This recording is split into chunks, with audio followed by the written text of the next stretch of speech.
Alright everyone, what's going on? My name is Jared and I am from TechWorks. Today, we have the S9 Plus in front of me, but for a whole different reason. So last week, or the week prior, Samsung released their new initiative called One UI. Basically what's happened is over the years, Samsung has transitioned its TouchWiz experience from TouchWiz, which everyone loathed and really did not like, to Samsung Experience, which was getting better. That was introduced on the S8 Duo. And then now, the One UI, which I bet is going to actually release on the S10 and S10 Plus, or whatever their models come out in the first of the year. However, they did release a beta program for people in the US and other parts of the world, which is public, and I entered or registered and was able to download the new software. So, if you look right away, obviously icons have changed, and what's kind of weird to me is it kind of looks like LG's UI. The icons, the colors, really makes me feel reminiscent of LG's UI. Now, I've had an LG phone, hit or miss, never really spent a whole lot of time with it. It's okay, but it's something different, and I actually didn't mind the Samsung Experience look. I actually thought it was much better than TouchWiz, and I actually liked it quite a bit. As you can see, almost everything aesthetically has changed. So this is the weather, very card style. Everything's very rounded, very kind of a combination of a square and circle sort of mix, which is almost what Google is doing with normal Android Pie. So this is also based on Android 9.0, has the latest security update, but again, still beta. You drop down your menu, everything again is circleized. All the menus are rounded, everything is kind of together. And the next thing you'll notice is that the top part of these screens, right where this clock is, very much white space.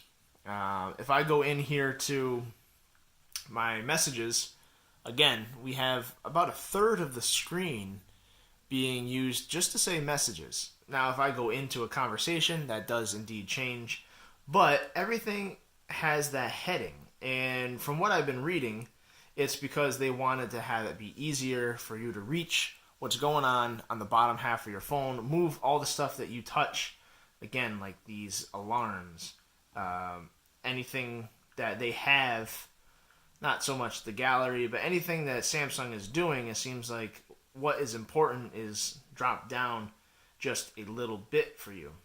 And that's okay, it's just something to get used to. It also seems just like a lot of wasted space.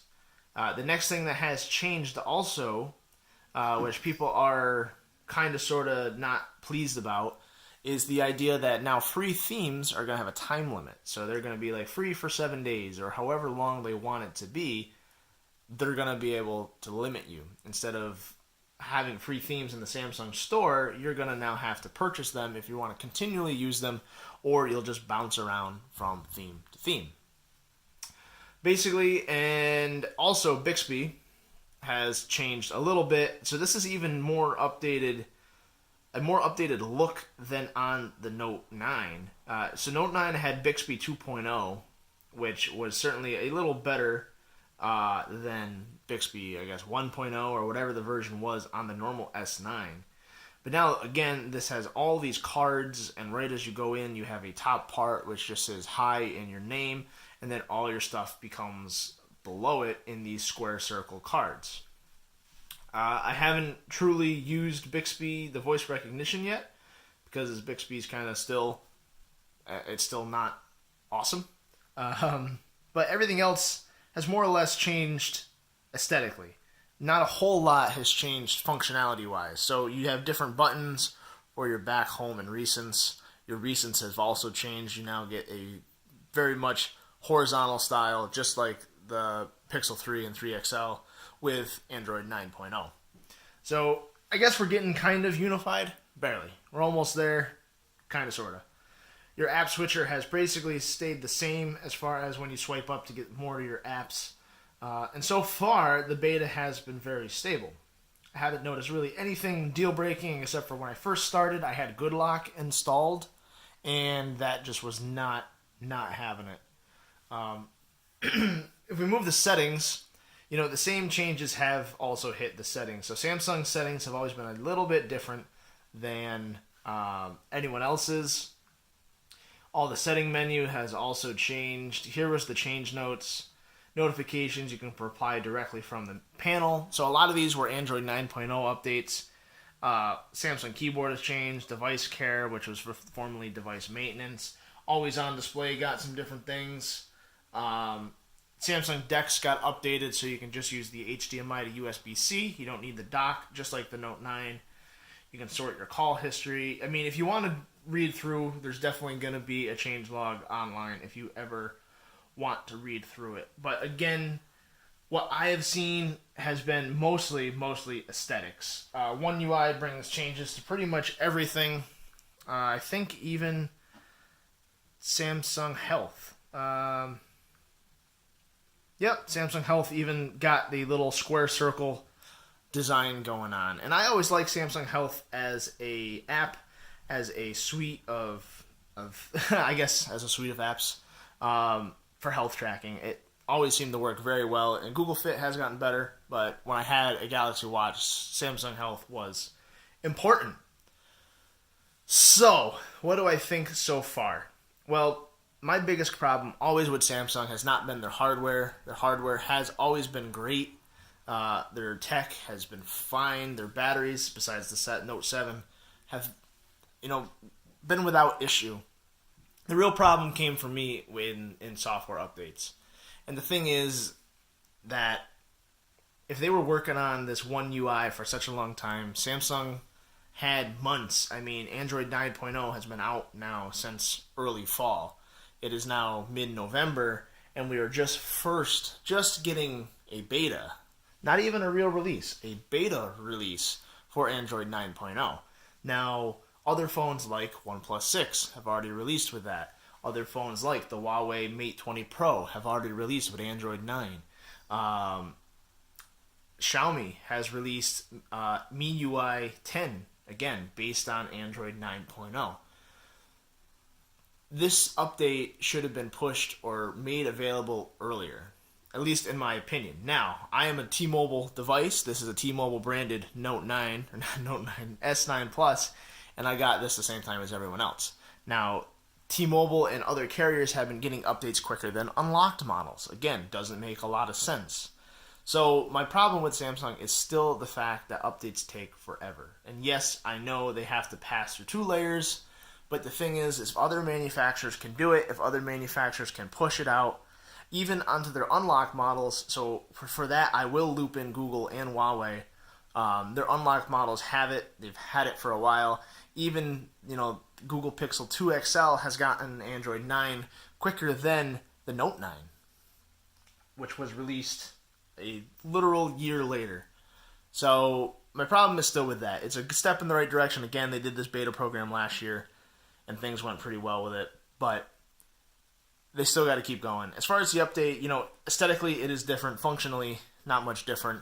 It is a difference to me. I do think these icons look very reminiscent of LG UI, which is fine. It is what it is. But the cartoonish style versus Samsung was going with that outlined minimalist look before, which kind of became their thing, isn't as much their thing anymore, and now it's this look. It's okay, it's fine. You got to start sticking with something, though. They switched their UI design and layout 3 times in the past 3 to 4 years. Every year has been changed a lot, not just progressively getting it different. Like iOS will progressively make changes until it gets to the point where they want it to be, and these guys have certainly went a different route and have almost done complete overhauls every update that they've done. So, there you have it. If you want to be a part of this beta, I believe registration is still open. What you have to do, go to your Samsung apps, which would be for people in the US, it's called Samsung Plus. It is like your device maintenance app. There's forums and things on this app. I don't know if this is loading for me currently, but what you can do is either update it through your Samsung App Store or Google Play, wherever the update is happening. For people outside of the US, it is called Samsung Members. Just like that. I don't have my network connection, but basically once you do that, there will be a prompt for you to join the beta. Now, if it's not updated, I believe the update is the 6.0 update. You have to make sure you have that because I wasn't getting the notification to be updated or to join the beta. So make sure your app is updated. Yep. Welcome to Samsung members for the One UI beta program. You can talk about the feedback, the beta notices, all that good stuff in the app that gets installed once you're done. And Samsung Plus should load now that my Wi-Fi is on. And if it doesn't, again, go to your Samsung Plus app for people in the US. Make sure it's updated. You can sideload the APK from APK Mirror. They do have the updated one on there. You'll see a notification right down about this part of the screen saying, do you want to join the One UI beta? Yes. Register. Go through it. What I did to get my update, which happened the quickest, was I restarted my device, went back into my settings, manually checked for an update. So you go down, you go to software update, and it would be download and install. And there it was. It was there. It took a little while. It was a rather large update, but you will have it. Your phone will restart, and you'll be in. So other than that, so far so good. The beta is different aesthetically, visually, functionally not as much. So if you want it, try it out, check it out. Let me know your thoughts and comments. Is Samsung going in the right direction, or are they straying away from their vision? Let me know. But anyway, thanks for being patient with me. I know videos have not been on time like they should be, but we're going to get back. We're going to get to it and get it back on the straight and narrow. So thanks again for watching, and I will see you all in the next video.